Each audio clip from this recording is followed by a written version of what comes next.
বৈদেহীর সাথে প্ল্যান করে মেহেন্দিকে গঙ্গায় ফেলে দিয়ে মেরে ফেলার প্ল্যান করলো উৎসব। হ্যাঁ বন্ধুরা, এমনটাই দেখা যাবে। তাই সম্পূর্ণ জানতে ভিডিওটিতে লাইক দিয়ে চ্যানেলটি সাবস্ক্রাইব করে দেখতে থাকুন। গল্পের শুরুতে দেখা যাবে কৌশিকের বাবা, কৌশিকের মা রাজনাথ মিলে সবাই মিলে জগদ্ধাত্রীর শ্রাদ্ধ করার প্ল্যান করতে থাকে। ঠিক তখনই সেখানে প্রীতি আসে, এসে বলতে থাকে, কি বলছো তোমরা? তোমরা জগদ্ধাত্রীর শ্রাদ্ধ করবে? লোক হাসাবে, তাই না? তখন এই কথাতেই অবাক হয়ে যায় রাজনাথ সহ সবাই। তখন সানভি বলতে থাকে, কি বলতে চাস তুই? তখন প্রীতি বলতে থাকে, কি বলতে চাই মানে, যে মেয়েটার মৃত্যুর কারণে, গৃহবধূ হত্যার কারণে এই বাড়ির সবার নামে কেস চলছে, আর সবার এতক্ষণে গ্রেপ্তার হয়ে যাওয়ার কথা, শুধুমাত্র উকিল বাবুর জন্য এখনো গ্রেপ্তারটা কেউ হয়নি। আর তারা কিনা এত বড় করে ঘটা করে শ্রাদ্ধ করলে এটা লোক হাসবে না? মিডিয়ার লোকজন আরো উস্কানি পাবে, সেটা কি তোমরা বুঝতে পারছো? তখন এই কথাতে রাজনাথ বলতে থাকে, শোনো, তোমাকে না সেটা না ভাবলেও চলবে। তখন প্রীতি বলতে থাকে, আমাকে তো ভাবতেই হবে, আমি না ভাবলে কি করে হবে? কারণ লোক তো হাসবে, তাই না? তখন এই কথাতে সানভি বলতে থাকে, না, তুই এরকম ভাবে আমার বাপির সাথে কথা বলতে পারিস না। পারিস না আমার বাপির সাথে এরকম করে কথা বলতে। তখন প্রীতি বলতে থাকে, 100 বার কথা বলতে পারি, কথা বলতে পারি আমি 100 বার। তখন গুঞ্জন বলতে থাকে, তোমরা চুপ করবে? সানবিদি, প্রীতিদি, প্লিজ, ফ্যামিলিতে এরকম একটা ক্রাইসিস চলছে আর তোমরা কিনা নিজেদের মধ্যে ঝগড়া করবে? একটু চুপ করো না। ঠিক তখনই কৌশিকের বাবা বলতে থাকে, সানভি চুপ করো, ওর সাথে কথা বলে না কোনো লাভ নেই। তুমি না বড্ড বেয়াদব হয়ে গেছো প্রীতি, বড্ড বেয়াদব। তখন প্রীতি বলতে থাকে, শোনো, বেয়াদবের কিছু বলিনি তো, আমি তো সত্যি কথাই বলেছি। এবারের মেয়ে দুর্গা মুখার্জি মিসিং, তা নিয়ে তো দেখছি তোমাদের কোনো মাথা ব্যথাই নেই। তখন রাজনাথ বলতে থাকে, সেটা নিয়ে তোমাকে ভাবতে হবে না, বুঝতে পেরেছো? সেটা নিয়ে তোমাকে ভাবতে হবে না। তখন প্রীতি বলে, কেন ভাবতে হবে না? নাকি তুমি কিছু জানো? জেঠুমনি, আমাদের কাছ থেকে কিছু লুকোচ্ছ, তাই না? তখন রাজনাথ বলে, প্রীতি, মুখ সামলে কথা বলো, ঠিক আছে? নিজের চিন্তা নিজে করো। তখন প্রীতি বলতে থাকে, আমি তো আমার চিন্তাই করছি, তোমরা বরং তোমাদের চিন্তা করো। মেহেন্দি, মেহেন্দি না, ওই বেনারস থেকে ফিরে আসলে না তোমাদের জেলে যাওয়া একদম নিশ্চিত। তোমরা সবাই জেলে যাবে, সবাই।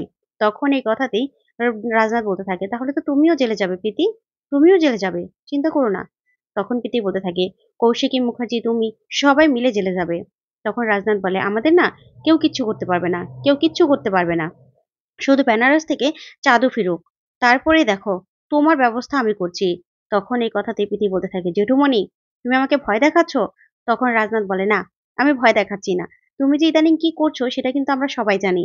তোমাকে কয়েকবার দিব্যা সেনের সাথে দেখা গেছে, আর তার সাথে জড়িত আছে ওই উৎসব আর মেহেন্দি। তোমরা সবাই মিলে প্ল্যান করছো, তাই না? ঘোট পাকাচ্ছ, কিন্তু কোনো লাভ নেই, কোনো লাভ নেই। তখন এই কথাতে প্রীতি বলতে থাকে, বড়দি, বড়দি বেনারসে, তারপরে জেঠুমনি, সবাই মিলে বেনারসে, বাবাও বেনারসে, আর উৎসব মেহেন্দি ওরও বেনারসে। ওখানে গিয়ে কি করছে? আমি নিশ্চিত কিছু একটা ঘটছে, কিছু একটা ঘটতে চলেছে। আর দেবু, দেবু জামিন হয়েছে, সেটা তুমি জানতে না জেঠুমনি? তখন রাজনাথ বলে, প্রীতি, কি বলছো এসব তুমি? তখন প্রীতি বলতে থাকে, হ্যাঁ, না হলে দেবু কোথায়? দেবুকে তো কোথাও আমি পাচ্ছি না। দেবুকে ফোন করছি, ফোন বন্ধ। তাহলে দেবু কোথায়? তখন এই কথাতে গুঞ্জন বলতে থাকে, প্রীতিদি, তুমি এসব কথাগুলো বন্ধ করবে প্লিজ? দেবু কোথায়, দেবুদা কোথায় সেটা তুমি ঠিক করে খোঁজ করো না, তাহলে তো পেয়ে যাবে। দেবুদা তোমার সাথে কেন যোগাযোগ করছে না সেটা তো তোমরাই ভালো জানো, তাহলে সেগুলো এখানে বলে কি হবে? তখন এই কথা বললেই রাজনাথ বলতে থাকে, শোনো প্রীতি, তুমি যেটা করছো না, লোক বাঁচানোর জন্য, নিজের পিঠ বাঁচানোর জন্য, সেটা হবে না। তুমি ভুলে যাও না তুমি একজন আশ্রিতা। যা শুনে প্রীতি চমকে যায়। তখনই কৌশিকের মা বলতে থাকে, তুমি না বড্ড স্মার্ট প্রীতি, কিন্তু ভেবো না আমরাও না ওভার স্মার্ট। তুমি যা করতে চাইছো সেটা কোনোদিনও হবে না, তাই নিজের চরকায় না তেল দাও। তখন এই কথা বলে প্রীতি সেখান থেকে চলে যায়। তখন সানভি বলতে থাকে, বাবা, ঠিকই তো, মা সেখানে কি করছে আর বড়দি বা বেনারসি কি করছে? যা শুনে কেউ কিছু বলে না, সবাই মিলে বলতে থাকে, শ্রাদ্ধের ব্যবস্থা করো। তারপরে শ্রাদ্ধের ব্যবস্থা করতে সবাই সবার মতো করে চলে যায়। ওইদিকে দেখা যাবে অস্থি কলস নিয়ে কষ্ট পেতে থাকে স্বয়ংবর। তখন অস্থি কলসের সামনে বসে বসে বলতে থাকে, জগদ্ধাত্রী, তোমার এই ইচ্ছেটাও পূরণ করতে হবে আমাকে, সেটা আমি ভাবতেও পারিনি। সত্যি আমার যে বড্ড কষ্ট হচ্ছে জগদ্ধাত্রী, বড্ড কষ্ট হচ্ছে।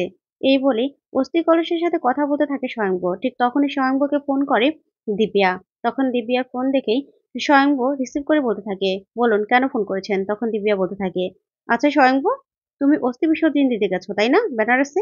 তখন স্বয়ং বলতে থাকে, হ্যাঁ, আমি অস্থি বিসর্জন দিতেই বেনারসে এসেছি। আমার প্রিয় মানুষটা, তার শেষ ইচ্ছে ছিল যে বেনারসে যেন তার অস্থি বিসর্জন দেওয়া হয়, সেই ইচ্ছে আমি পূরণ করতে এসেছি। তখন দিব্যা বলতে থাকে, তাই নাকি? ফিরে এসে তো তুমি আবার মুখার্জি পরিবারের রাজা হবে, তাই না? মুকুট পরবে। তখন এই কথাতে স্বয়ম্ভু বলতে থাকে, আপনি প্লিজ আমাকে একদম ডিস্টার্ব করবেন না ফোন করে। কেন এসব কথা বলছেন বলুন তো? আমাকে কেন বিরক্ত করছেন আপনি? আপনাকে আমি ফোন করতে বারণ করেছি না? আপনি আমাকে একদম ফোন করবেন না। আমি অস্থি বিসর্জন দিয়ে কলকাতায় গিয়ে আপনার সাথে কথা বলব। তখন এই কথাতেই দিব্যা বলতে থাকে, কেন? তোমার মেয়ে দুর্গা মুখার্জি মিসিং। সেটা জানা সত্ত্বেও তুমি এত শান্ত আছো কি করে? কি করে? কোনো কিছু কি হয়েছে?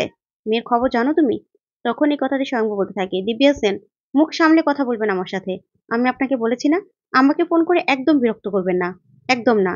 ঠিক তখনই কেউ স্বয়ংবর রুমের মধ্যে দরজা নক করে। তখন স্বয়ংভু বলতে থাকে, কে?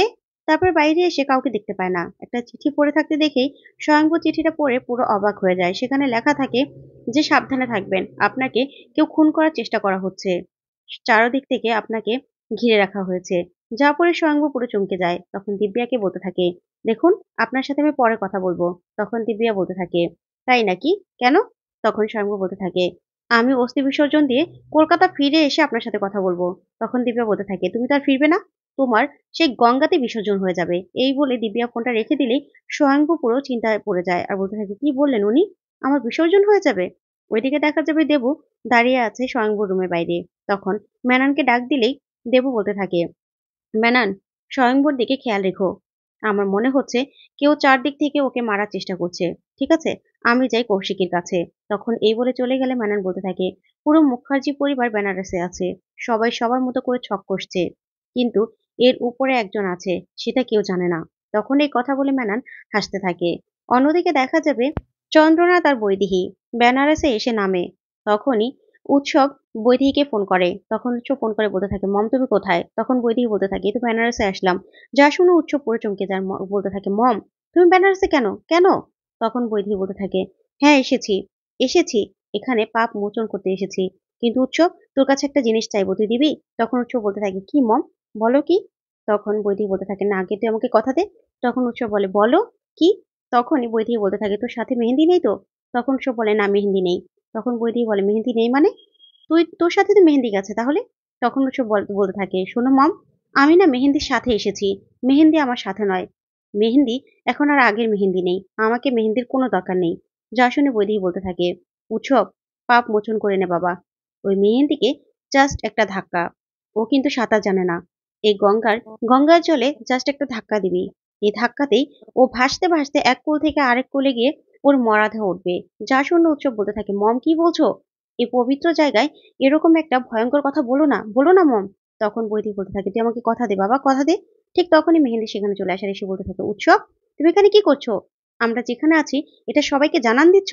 তখন উৎসব বলে, না না মেহেন্দি, আমি কাউকে বলছি না। তখন মেহেন্দি বলে, কি করতে চাইছো তুমি বলো তো? কার সাথে কথা বলছিলে? তখন উৎসব বলে, না বলো কি করতে চাইছো তুমি মেহেন্দি? তখন মেহেন্দি বলতে থাকে, চারদিকে খবর নাও, আমি খবর পেয়েছি যে এখানে স্বয়ংভূ মুখার্জি চলে এসেছে। এখানে ওকে ভাসান দেওয়া হবে। বুঝতে পেরেছো? ওকেও বিসর্জন দেওয়া হবে। যা শুনে উৎসব চমকে যায়। তখন উৎসব বৈদেহীর কথাগুলো ভাবতে থাকে। অন্যদিকে দেখা যাবে উপাসনাকে আটকে রেখেছে দিব্যা।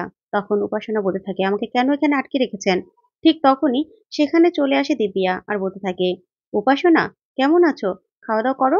আর তোমার থেকেই তো আমার খবরটা নিতে হবে। তারপরেই তো আমি কালকে নিউজটা করব। তখন উপাসনা বলে, কিসের খবর? তখন দিব্যা বলতে থাকে, কিসের খবর মানে? জগদ্ধাত্রী মুখার্জি কি করে মারা গেল? আর মরার আগে তাকে কি ব্রেন অপারেশন করা হয়েছিল? নাকি শুধুমাত্র তার বেবিটার জন্য অপারেশন করা হয়েছিল? কি কিভাবে মারা গেল জগদ্ধাত্রী মুখার্জি? সবটা তোমাকে বলতে হবে। আর তুমিই তো সবটা জানো। যা শুনে আরাধনা অবাক হয়ে দিব্যার দিকে তাকিয়ে থাকে। তো বন্ধুরা, আজকের আপডেটটি কেমন লাগলো কমেন্ট করে জানাতে